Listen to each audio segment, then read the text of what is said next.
Welcome to the session on Familiarization and Handling of Tools.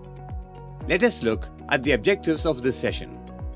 At the end of the session, you will be able to identify the sewing tools and explain their importance, impart the safety precautions to be followed while handling the sewing tools. First, let's identify the tools and their importance in sewing. Sewing tools are instruments used to create garments or textile items through the art of tailoring or sewing. Based on the purpose, the tools are classified into 5 categories, namely measuring tools, drafting tools, marking tools, cutting tools, and sewing tools. First, let's learn about the measuring and drafting tools. A measuring tape is a flexible fiberglass or fabric measuring tape used for taking body measurements, measuring patterns, and layouts. A measuring stand is used to measure long garments like an overcoat, ladies' nighties, gowns, etc. Metal tape is flexible and used for measuring form or figure. Now let's look at the drafting tools. L scale, which is made up of wood or iron. Its one arm is 12 inches in length and another is 24 inches in length. Each inch contains 8 marks. It is used for measuring and marking straight lines and right angles. A graduated square is also L square scale. The marks are used for drafting the patterns. A measuring stick is a flexible stick which has marks of inch and centimeters. It is used for checking the grains of the fabric and marking the hems.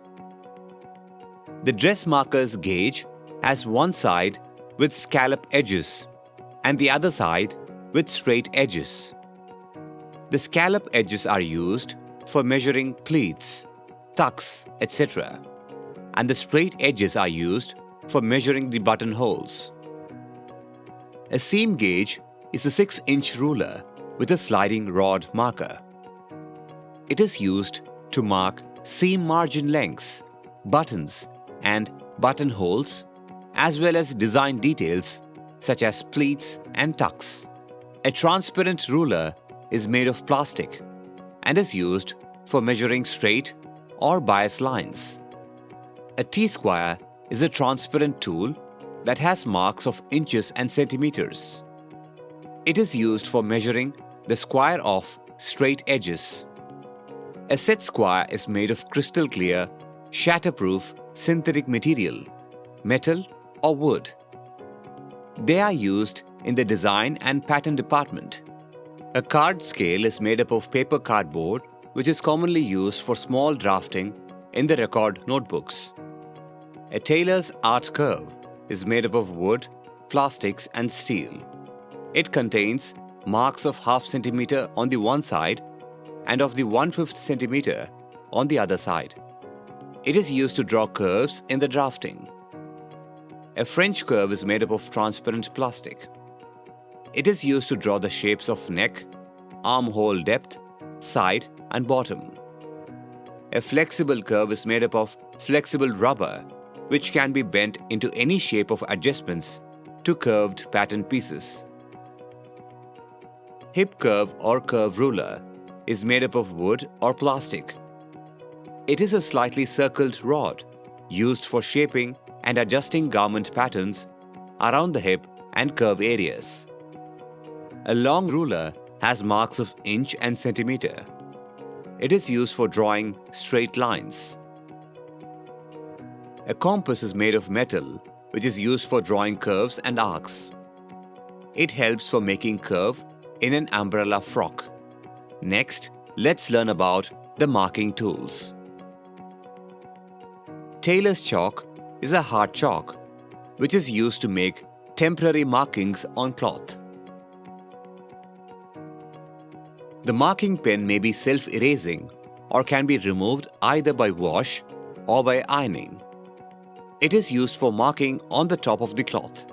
A tracing paper is used to trace a picture easily as it is viewable.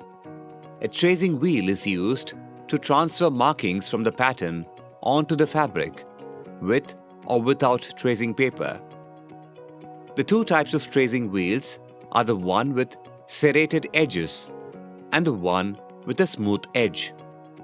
Straight pins are sharp, smooth, rust-proof pins that can be bent without breaking. Pin cushions are in a variety of styles. It sharpens and cleans pins and needles. A dress form is used to give a three-dimensional view of the article of clothing.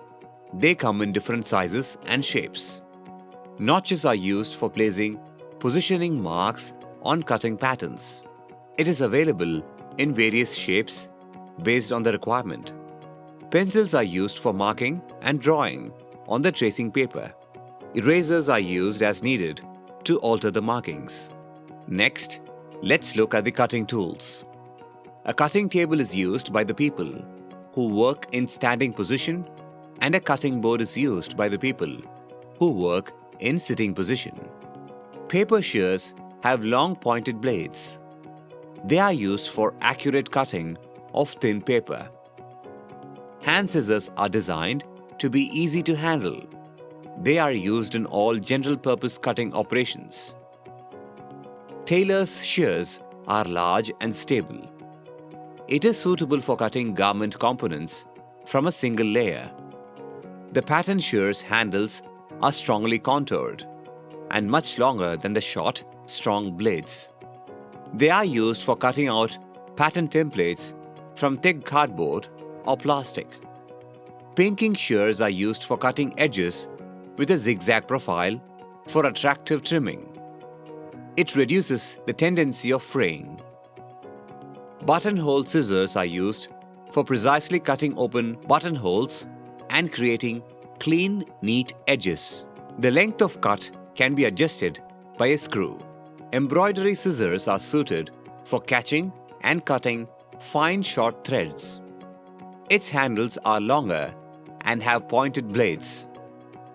Snippers allow very rapid and easy snipping and trimming of waste thread or removal of tacking stitches and opening of seams.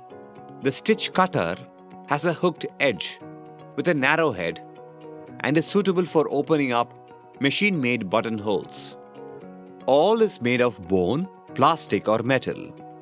It is used for rounding off button eyes or drawstring holes and for pulling out threads.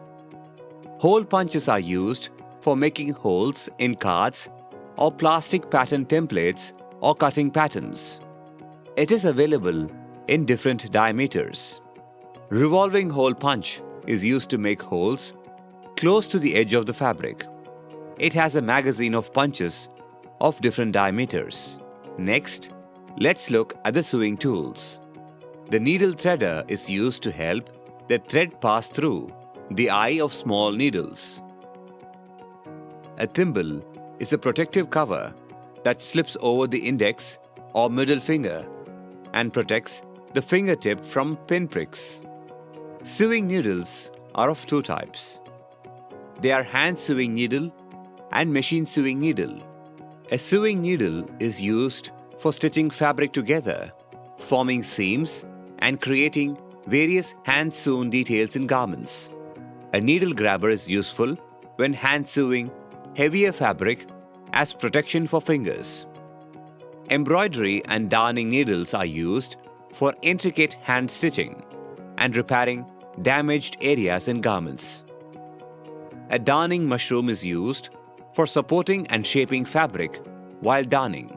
It is a mushroom-shaped tool made of wood.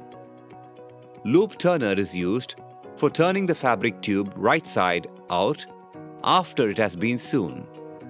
Bodkin is used for threading elastic, ribbon, or drawstrings through casings and channels in fabric. Sewing machines are available in different styles and configurations for creating a variety of different stitches, and most are operated using a foot pedal.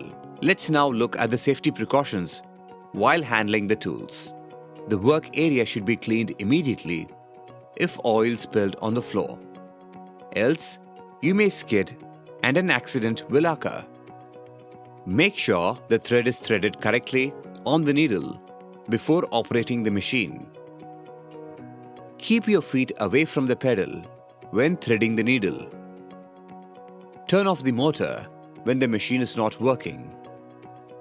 Avoid wearing loose clothing while operating the machine. Tie long hair properly. When using sharp tools, make sure that the sharp part is in the hand and the grip part is in the buyer's hand. Cover the sewing machine when not in use. Let's recap the key points discussed. Based on the purpose, the tools are classified into 5 categories, namely measuring tools, drafting tools, marking tools, cutting tools, and sewing tools. These tools collectively help tailors in the various stages of garment creation, from measuring and drafting patterns to cutting, sewing, and finishing the final product. This brings us to the end of the session. Hope you have gained a good understanding about sewing tools, their importance, and safety precautions to be followed. See you in the next session.